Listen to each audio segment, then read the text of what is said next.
Hello and welcome back to Stackhouse Knives. This is part 2 of my forge build. This stuff has had time to cure. I've actually just off camera fired this guy up just to warm it up. I'm going to do that again for you guys just to see how well it works. You can see how it starts to vortex and the flame starts to spiral on itself, which is really cool. It means that it's circulating the heat quite nicely. Really part 2, it's just putting another really thin coat of refractory on the inside of the forge just to really patch where I missed. I'm not being challenged by the softness of the caraway. It's got a bit of a hard structure on the inside now, which is good. We'll get that done, and then obviously I'm going to cut the slit into the front door. Nice thin, maybe 40mm slit, maybe around 130 wide, but it's going to sit on that like that there, and then I'm going to weld this closed. I'm also going to have to change the shape a little bit of this guy, but that's fine. So change that shape up a bit, and obviously get some refractory on this side done as well. So I want to get that done. I want to get the layering done, and hopefully by the end of the video I want to just chuck some small pieces of angle iron. If I take this brick away, it does want to move the forge a little bit. It's a little bit top heavy, you can see that. But just a couple of little legs will help prevent that, and we'll see if we want to do anything tray wise later, but it's really just the fundamentals of the forge build just to show you how well it works.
Okay, today is a new day. I've gone and taken my old forge off of my little trolley where I keep all of my tongs and all of the above. These two plates are just some old pieces of laser cut steel, and they're just the frames. I'm just going to use these guys as a little table so we can put bricks and all sorts of other things on as well. I'm going to be welding these guys together, just a couple of tacks to hold all in place.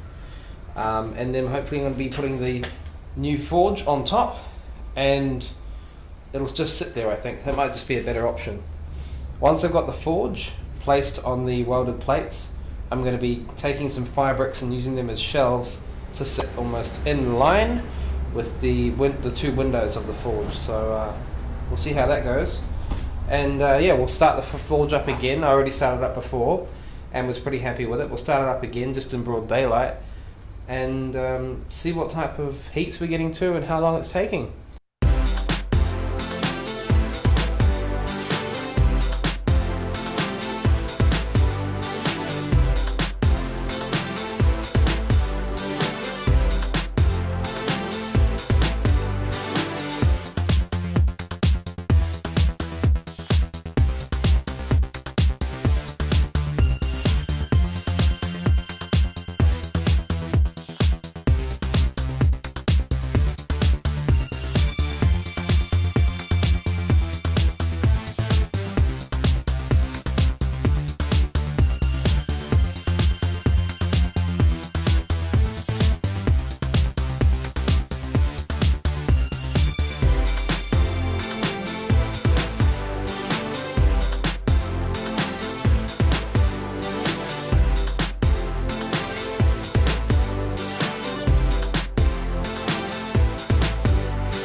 Okay, before we start this guy up, I want to quickly talk about carbon monoxide and carbon monoxide poisoning.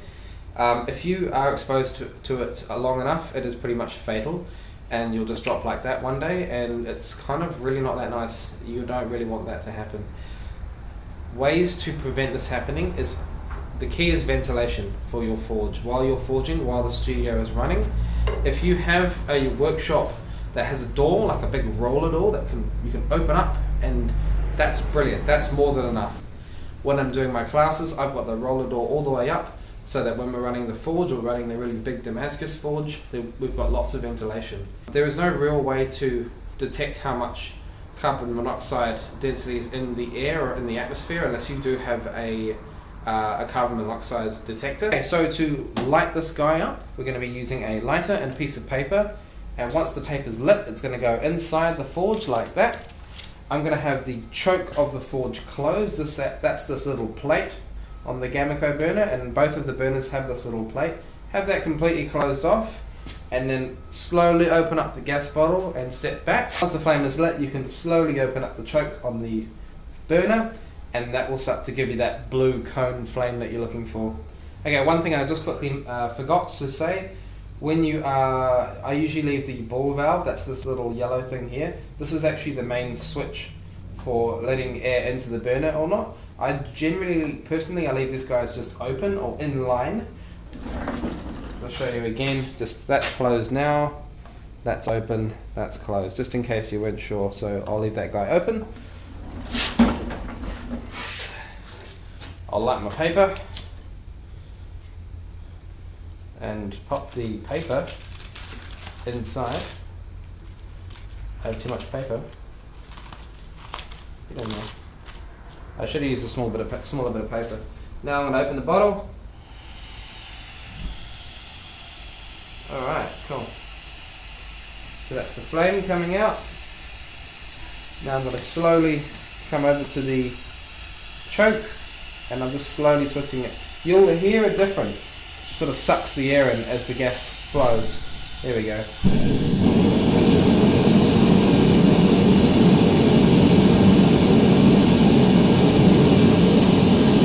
And that is just the paper burning out at the moment.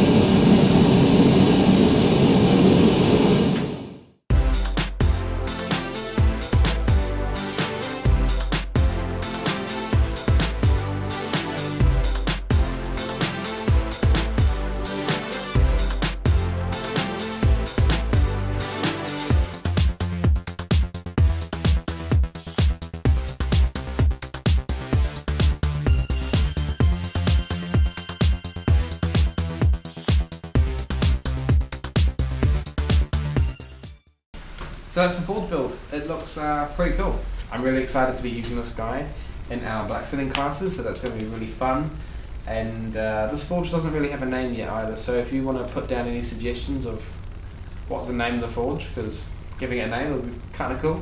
It's so cold in there, I can see my breath. I can see my breath anyway. I don't know if you can see it on the camera.